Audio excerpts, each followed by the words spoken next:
Certainly the fans have seen this side of Kyle Busch often enough that I think that probably swayed their thinking in this a little bit. And before I go on a little bit, let me say that as a competitor, we've all been in this situation before, and if I have an opinion, some of it comes from being in that situation and understanding it takes a long time to win the fans back when you mess up and you make a mistake out there. Not only the fans, but it takes the other drivers. So there's a big word, respect, is what Kyle Busch is going to have to earn from the fans and the other competitors out there. Now, he is a great competitor, and I know he's going to work extremely hard, and I think that it's only fair that we all give him that opportunity to do that, but it will take much longer now because you take that step back, boy, it takes a long time to get back forward. But again, he's a great competitor. Hopefully he will work with the Gibbs organization, and the best thing Kyle Busch has going for him is Joe Gibbs on his side right there, being able to talk to him and work through this. And that's just one element of this. There is a fallout. When you look at it, how do you see this? Well, I'll start off by saying that Kyle Busch is a great competitor, probably one of the best drivers I've ever seen in my life. The guy's fantastic. But he's probably scared right now. That's a little bit of a fallout. I would be scared. I'll never forget when I pulled a stunt like that a long time ago. I went out there and NASCAR hauled me in the trailer and said, Wallace, I want to make one thing clear to you. This sport does not need you at all.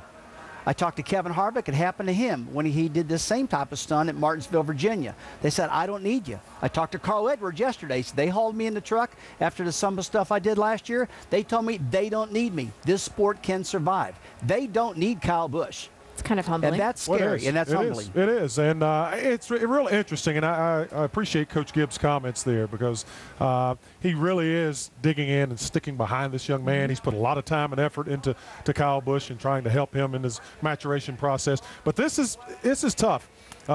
Coach Gibbs and this organization, they've been painted into a corner because of these actions and because of the history that goes along with this. And what's going to come down to when you're talking about whether or not they should fire Kyle Busch as a driver or not, I think that decision is going to be made by the Mars Corporation. I think their reaction as a sponsor and as a brand is what will drive Coach Gibbs whether or not he's going to be able to keep Kyle Busch in that race car and a part of his organization and a part of someone who's representing this brand, or he's going to have to go. And if he has to go, it'll be unbelievable the fallout from that. And if they lose Mars as a sponsorship opportunity, you're talking about impacting probably about 400 people in that race organization. So this is a tough situation. It makes me want to ask, because you're talking about a large amount of money here. Yeah. At what point does the driver become a liability? Well, you have to realistically, as an owner, look at this young man and weigh liability versus asset. I mean, let's be realistic about this. These race car drivers are all commodities. And so in your organization, you have to look at where you are in this sport and how much of the heat are you willing to take in order to have one of the greatest race car drivers of all times sitting in that seat. Well said. I can tell you one thing. A sponsor will take a lot of crap Daggone right. as long as you're winning. That's right. The day you're not running good, they won't take it any longer. They'll move on. But Kyle Busch is winning right now. He's running up front. I think they're going to take a bullet for him. I really do. That's right. Dale, Andy, what do you think? Is Kyle Busch at this point a liability to that team? No, I think that Kyle Busch just needs to get in and understand that he has to learn to control these emotions that he has. Tremendous talent.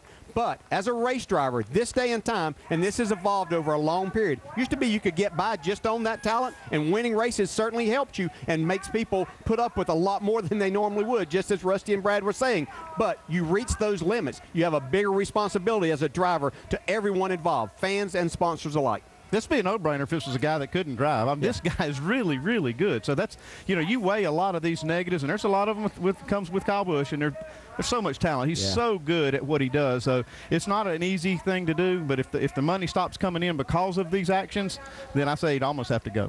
Gentlemen, as always, thank you very, very much. Of course, Kyle Busch is not in the 18 car today, but the 18 car is still very much in action. The driver, Michael McDowell, the young journeyman who earlier this season drove in a few nationwide series races from JGR. Vince?